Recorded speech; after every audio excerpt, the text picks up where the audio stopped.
Assalamualaikum warahmatullahi wabarakatuh.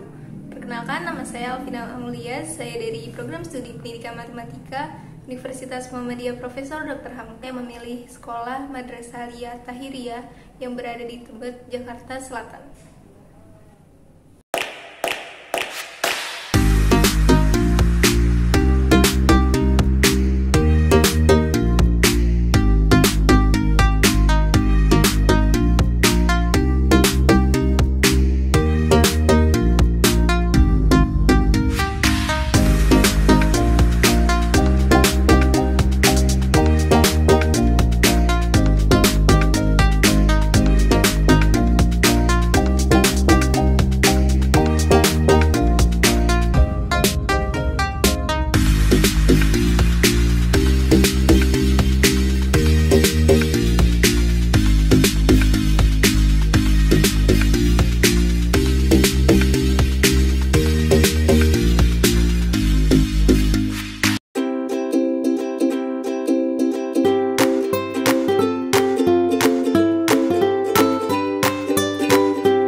Assalamualaikum warahmatullahi wabarakatuh.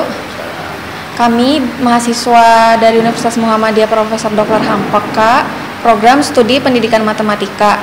Kami ingin mewawancari Bapak mengenai kultur sekolah, struktur organisasi dan tata kelola sekolah, peraturan dan tata tertib sekolah, kegiatan seremonial formal sekolah, kegiatan rutin kurikuler, kokurikuler, dan ekstrakurikuler sekolah, serta praktik-praktik pembiasaan dan kebiasaan positif di sekolah SMA. Apakah Bapak bersedia? Terus sebelumnya perkenalan terlebih dahulu, nama saya Rahyuni Rumbaru. Saya Amanda Amelia Putri. Saya Alvina. Kalau boleh tahu nama Bapak siapa biar? Panggil Pak. Oh, Bapak. Nama saya Ahmad Syafruddin Santoso. Gimana sih Pak karakteristik umum peserta didik yang ada di sekolah ini? Peserta didik di sini karena ini pertama swasta ya, kemudian biasanya kalau ya tahun-tahun lalu ya, kalau tahun ini kita nggak tahu.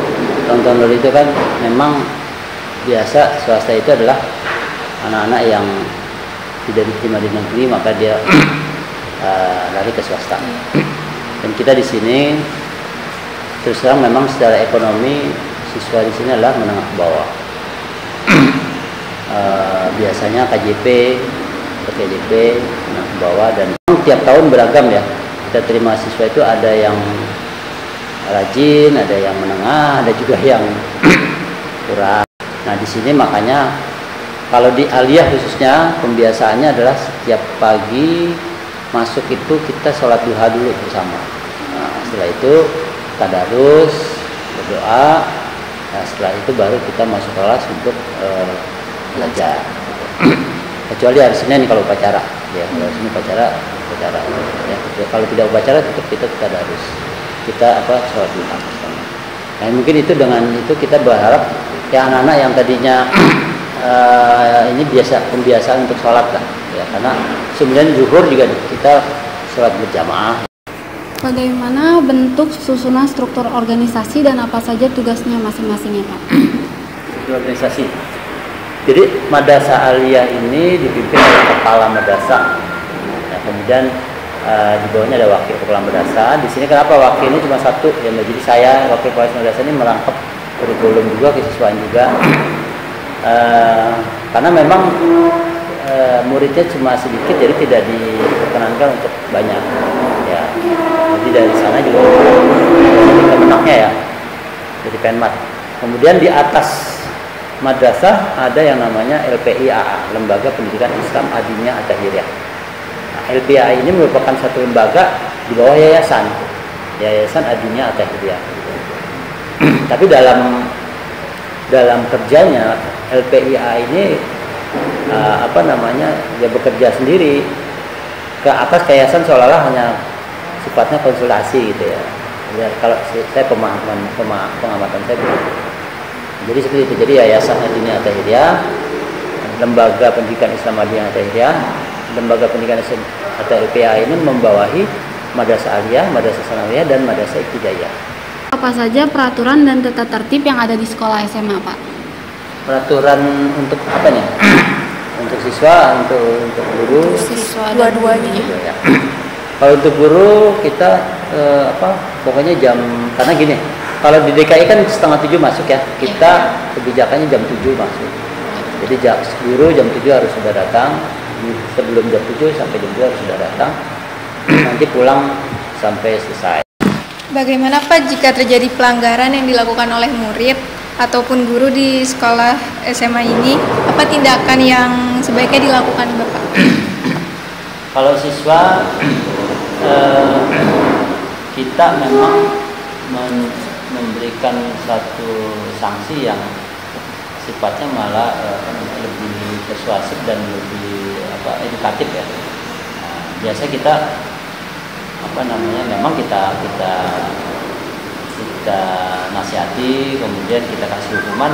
Yang kemarin itu kalau hukuman fisik ya paling kita kalau suruh push up itu udah biasa, mereka malah nggak masalah. Tapi kita secara edukatif kita bikin mereka menulis surat misalnya surah Yasin, ditulis berapa kali. Pernah bahkan waktu itu kita ada pelanggaran yang dilakukan oleh banyak anak-anak, itu kita suruh surat Al-Baqarah sampai selesai.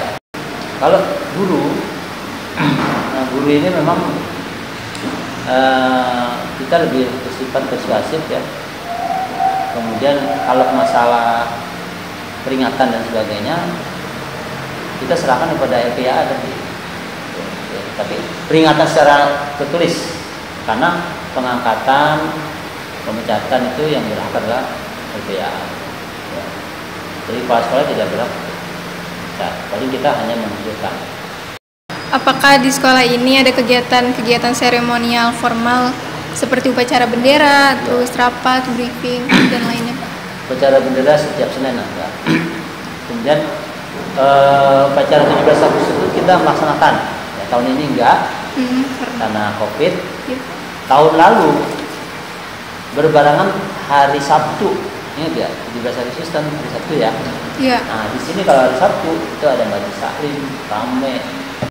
Apakah kegiatan seperti rapat, briefing itu sering dilakukan Pak? Rutin oleh kepala sekolah? Rapat dilakukan di mana kita perlu, seperti misal rapat awal semester, awal tahun. Ya kemarin kita sudah melakukan itu, walaupun COVID kita tetap mengundang dulu ya. Kemudian rapat akhir tahun, akhir semester kita mau mengadakan PAS ya, pas penilaian akhir sekolah, PAT. Kemudian setelah PAS kita mau membuat raport ya, kita rapat. Begitu juga akhir tahun mau menaikkan kelas juga rapat ya, akhir tahun dan awal tahun pelajaran juga itu rapat. Bagaimana kegiatan kurikuler biasanya di sekolah? Ya, kegiatan kurikuler itu dilakukan sesuai dengan jadwal ya. BTQ itu termasuk ekstra ya. Yes. Kemudian juga pramuka ada juga ya, pramuka ada juga. Kemudian tahfidz itu masuk tambahan ya. Bagaimana kegiatan kokurikuler atau kegiatan kesiswaan di sekolah ini Pak? Ya, kegiatan kesiswaannya kita serahkan kepada OSIS dan alumni OSIS ya. Itu ya selama yang kemarin sebelum ada COVID sih alhamdulillah ya. ada kita misalnya ada maulid. Kalau maulid itu kebetulan sentral ya, jadi yayasan mengadakan maulid. Nah, tapi kalau kita Isra Mi'raj kita adakan juga di sini. Mungkin sudah cukup jelas ya Pak tadi apa yang sudah Bapak sampaikan. Kami mengucapkan terima kasih kepada Bapak selaku Wakil Kepala Sekolah karena sudah memperbolehkan dan berkenan untuk kami wawancarai dan sudah menjadi bagian dari mata kuliah PLP kami. Sudah membantu. Terima kasih banyak ya Pak. Ya.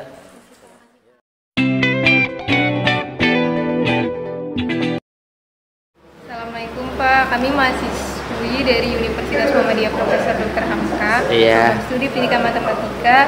Kami ingin mewawancarai Bapak mengenai kultur sekolah, struktur organisasi, dan tata kelola sekolah, peraturan dan tata tertib sekolah, kegiatan seremonial formal sekolah, kegiatan rutin kurikuler, kokulikuler,